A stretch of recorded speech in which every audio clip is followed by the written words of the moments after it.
What's in your water?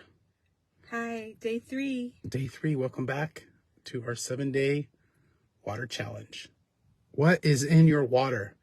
There's so many things that are put in water and so many things in water, some good things, and unfortunately there's a lot of bad things. And so in today's video, we're going to talk about the importance of what is in your water and, more importantly, how to get the water into your cells so it can be functional and do its job. Right, because we could drink gallons and gallons of water, but it doesn't mean we're absorbing the water we're drinking. Exactly. So we hope that this video will be insightful for you and give you a fresh look on what's in your water. So congratulations to people that are doing their homework. And we love to see your videos. We love to see your posts.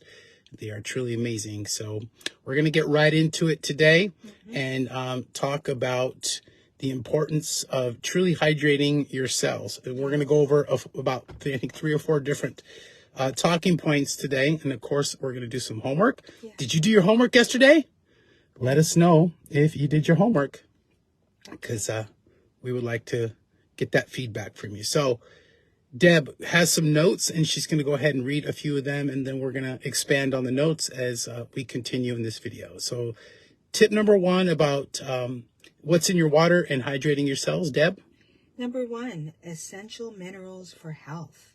Natural water sources often contain dissolved minerals, also known as electrolytes like calcium, magnesium, potassium, and sodium. These minerals are essential for a plethora of bodily functions, including muscle, contraction, pH balance, and nerve signaling. Their presence in water not only makes it more nutritious, but also enhances the taste, making it more palatable. Exactly. So obviously, the further we get away from nature, the worse off we are. And how does water get its minerals naturally? Well, when it snows in the mountains and they get a nice snow cap, and then that snow melts, it runs down the mountain into the streams, into the creeks. And as it goes along its little journey, what it does is it picks up minerals from the rocks. Did you know that the rocks from the earth, all these minerals that Deb just mentioned, magnesium, sodium, calcium, potassium, there's up to 80 or so minerals that are essential that are in the water. And so that's really what good natural spring water is. Have you ever drank from a natural spring? I remember one time when I was a Boy Scout, I went on a camping trip and we went on a little hike, and I got to drink from an actual natural spring, and the water was ice cold, and it was probably the best tasting water that I've ever had. That's cool. I've never had that experience before. But unfortunately, the water that we get from tap water is laden with chemicals like fluoride, chloride. They use the chloride to kill bacteria and parasites, and then supposedly the fluoride was supposed to be put in for your teeth, but there's a whole story about fluoride that I'm not going to go into, but fluoride is poison and toxic. Tap water, most of the tap water is totally toxic. So you got to have your water clean, reverse osmosis, and then you got to be able to put the minerals back into your water that you need, because they're all stripped away even through reverse osmosis. As a matter of fact, they've done studies on tap water, and this is getting to number 2, isn't it? I'm not sure, but let me just cover this real quick. They've done studies on tap water that show that there's trace amounts of pharmaceutical drugs in tap water, because literally it's just recycled water that's filtered and then it comes back. So you got to be really careful about your water. Okay, so Deb, what is tip number 2? Well, you started talking about it already. Osmosis, cellular hydration. Osmosis is the primary process in which water moves out of the cells and is a passive movement of water molecules across a semi-permeable membrane from a low size concentration. For cells to remain hydrated and function primarily, balanced concentration of minerals both inside and outside is crucial. This drinking mineral-rich water can add balance, ensuring efficient hydration on a cellular level. It means your water is actually getting in your cells. Yeah, it's so important. So if you're drinking water that doesn't have the essential minerals in it, it's just going right through and it's not getting into the cells. So these minerals are, it's kind of like the analogy, I don't know if you've ever heard the analogy, like glucose and sugar. Oh gosh, my mind just went blank. What is it? What comes from the pancreas? Insulin. Insulin is the key that opens up the cells to let the sugar and the glucose into your cells so they can work. Now, your essential minerals in water work the same way. Without these essential minerals, they don't get into the cell and have the chemical reaction that your cells need to produce energy and hydrate. So when the water gets in the cells, it's fresh, clean water. And then when it goes out, it's cleaning the cells. So if you're not having that exchange, that mineral exchange where the water is getting into your cells and cleaning your cells, you are not being hydrated. You're just drinking water. So it's so super crucial to have these minerals in your water, or we're going to get to how to actually get these minerals. Okay, so what's number 3, Deb? Celtic sea salt. I just learned about this. It's extracted from seawater. Celtic sea salt is air-dried in the sun, retaining its natural moisture and a host of essential minerals. Unlike table salt, which is heavily processed and devoid of trace minerals, Celtic salt offers a balanced array of minerals, aiding in proper cellular function and promoting electrolyte balance. Right. So when they get sea salt, regular sea salt, they process it. Let's talk about table salt real quick. Table salt is so processed, they bleach the salt and it strips the salt of all of its minerals. And there's only 2 minerals, sodium and chloride in table salt. So that salt is horrible for you.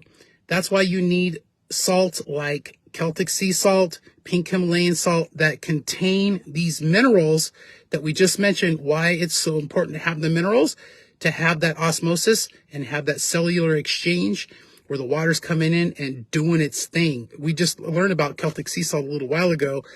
Deb has known about pink Himalayan salt. We love the pink Himalayan salt. We use it on so much food, but salt is not a bad thing. It's the table salt that's toxic because it only has 2 minerals instead of the 80 plus minerals that Celtic salt and pink Himalayan salt are. Okay, so we're on number 4, right? Yeah, which is pink Himalayan salt, which is harvested from salt mines near the Himalayas. Pink salt gets its characteristic color from the variety of minerals it contains. That's why I loved it so much. It's rich in over 80 trace minerals, including potassium, magnesium, and calcium.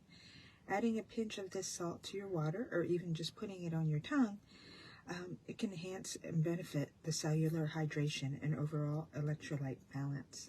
Exactly. If So you don't want to mix it in with your water, you can just put a little on your tongue. right.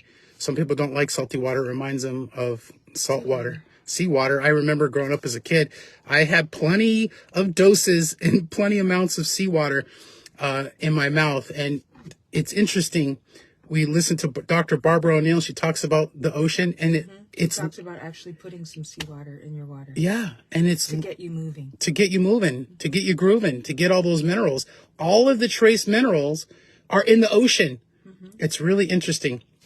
So what is in your water? Now, you, like Deb mentioned, you can put a pinch of the pink Himalayan salt in your water to get the trace minerals, or we have this Celtic salt that we use. It's just they come in little chunks. I like to just put a little chunk in my mouth and drink some water to make sure that my cells are properly getting hydrated. Okay.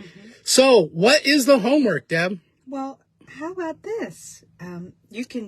Part of the homework can be putting that salt on your tongue, or adding the Celtic or the Himalayan salt to your water. You can infuse your water with fruits, herbs, veggies, cucumbers, mint, lemon, or berries. That's number 1. Number 2, you drink, again, at least half of your daily intake goal. And number 3, share your recipe of how you like to add what fruits, veggies, mint. I know in my work, we actually do infused water every day. Lemon basil is a really good combination. All different ones. You can do watermelon, you can do orange, you can do cucumber, mint. The possibilities are endless. Yeah. What's really good about the citrus in your water is it's going to aid in your digestion.